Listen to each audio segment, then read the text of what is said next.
Hai hai hai, perkenalkan nama aku Farah Aulia dari jurusan Pendidikan Geografi Universitas Pendidikan Indonesia.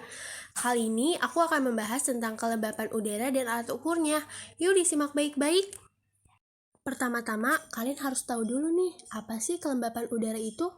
Kelembapan udara adalah jumlah kandungan uap air yang terdapat di udara. Uap air itu sendiri merupakan zat air H2O dalam fase gas yang salah satunya terbentuk dari proses evaporasi air permukaan dalam siklus hidrologi. Uap air sifatnya kasat mata atau tidak dapat dilihat oleh pandangan manusia. Hal demikian membuat kita juga tidak bisa melihat kelembapan udara. Namun, kelembapan udara dapat kita rasakan terutama ketika sedang atau setelah terjadi hujan, kabut, atau embun. Nah, selanjutnya terdapat beberapa faktor yang mempengaruhi kelembapan udara di suatu wilayah. Faktor-faktor tersebut antara lain, yang pertama ada suhu udara, yang kedua tekanan udara, yang ketiga pergerakan angin, yang keempat sinar matahari, yang kelima vegetasi, dan yang terakhir ada ketersediaan air. Agar kalian dapat memahami faktor-faktor yang sudah disebutkan di atas, kita akan membahas secara lebih mendalam ya. Yang pertama, suhu udara. Salah satu faktor paling penting yang mempengaruhi kelembapan pada udara adalah suhu udaranya.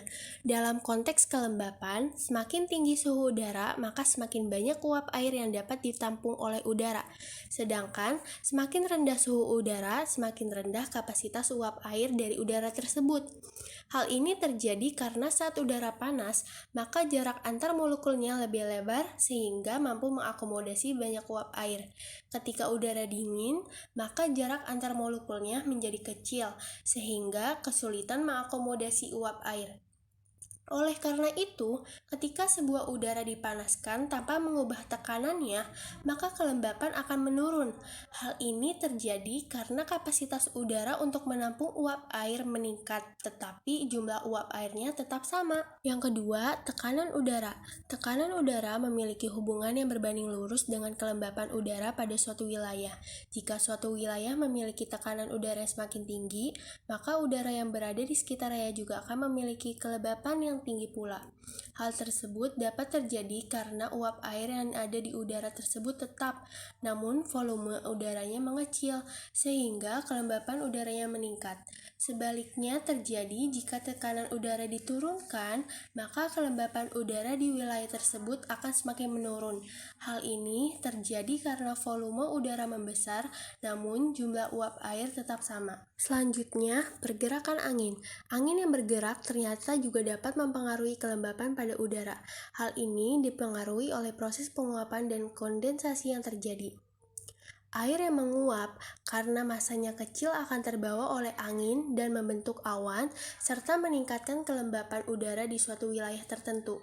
Angin di sini berperan untuk menggeser uap air dari suatu wilayah ke daerah-daerah lainnya. Yang keempat, sinar matahari. Selanjutnya adalah kuantitas penyinaran oleh matahari. Sebab penyinaran yang dilakukan oleh matahari juga bisa mempengaruhi kelembapan pada udara. Penyinaran yang dilakukan dengan jangka waktu yang panjang dan terus-menerus akan menyebabkan terjadinya evapotranspirasi yang besar pada permukaan-permukaan air dan juga tumbuhan. Evapotranspirasi ini nantinya akan menyebabkan penumpukan uap air di atmosfer, sehingga meningkatkan kelembapan udara di wilayah tersebut. Selanjutnya adalah vegetasi, yakni tumbuhan yang berada pada suatu wilayah tertentu. Vegetasi dapat mempengaruhi kelembapan pada udara karena mereka melakukan transpirasi ketika sedang berfotosintesis. Proses fotosintesis ini akan menghasilkan uap air yang nantinya dapat menguap ke udara, meningkatkan kelembapan udara. Yang terakhir adalah ketersediaan air. Ketersediaan air yang dapat membuat kelembapan suatu wilayah berubah kadarnya. Air yang mengalami penguapan akan memberikan sejumlah uap air ke dalam udara. Uap air ini kemudian akan naik dan menetap di atmosfer, membuat atmosfer menjadi lebih jenuh. Seiring dengan berjalannya waktu, uap air ini akan berubah menjadi awan-awan. Jika atmosfer sudah mencapai kapasitas udaranya, maka akan terjadi hujan. Kandungan air pada suatu wilayah wilayah bisa mempengaruhi kelembapan di udara. Semakin tinggi ketersediaan air di suatu tempat, maka semakin tinggi pula kelembapan di wilayah tersebut. Nah, selanjutnya ada jenis-jenis kelembapan udara. Yang pertama, kelembapan udara spesifik. Kelembapan spesifik adalah berat uap air per satuan berat udara, termasuk berat uap airnya. Dengan satuan gram per kilogram, hampir sama dengan tekanan udara. Yang kedua, kelembapan udara absolut. Kelembapan absolut adalah berat uap air per satuan volume udara dengan satuan gram per milimeter kubik. Yang ketiga ada kelembapan udara nisbi atau relatif. Perbandingan antara uap air yang betul-betul ada di udara dengan jumlah air di dalam udara tersebut. Jika pada temperatur dan tekanan yang sama, udara tersebut jenuh dengan uap air. Selanjutnya, kita beralih ke alat ukur kelembapan udara. Alat untuk mengukur tingkat kelembapan pada suatu tempat disebut dengan hygrometer. Hygrometer terbagi menjadi 4. Yang pertama, hygrometer logam. Yang kedua, hygrometer rambut. Yang ketiga, hygrometer elektronik. Dan yang terakhir adalah psikrometer. Selanjutnya, kita akan membahas hygrometer logam. Hygrometer logam kertas menggunakan perubahan ukuran kertas dan logam saat kelembapan berubah. Uap air diserap oleh lembaran kertas ditaburi garam yang melekat pada kumparan logam. Dan perubahan kelembapan udara akan menyebabkan kumparan berubah bentuk. Perubahan bentuk ini akan menggerakkan jarum indikator kelembapan udara. Nah, selanjutnya kita akan membahas hygrometer rambut. Pada hygrometer jenis ini, rambut manusia atau hewan mamalia lainnya dipasang sebagai pengukur kelembapan. Ketika kelembapan berubah, maka panjang rambut ini juga akan berubah. Alat ini dapat dibuat lebih sensitif dengan menghilangkan minyak dari rambut, seperti dengan terlebih dahulu merendam rambut dalam dietil ether. Selanjutnya, hygrometer elektronik. Hygrometer elektronik ini menggunakan dew point yang merupakan temperatur di mana sampel udara lembab atau uap air lainnya berada pada tekanan konstan mencapai saturasi uap air. Hygrometer ini menggunakan perubahan suhu yang diakibatkan oleh perubahan kelembapan udara.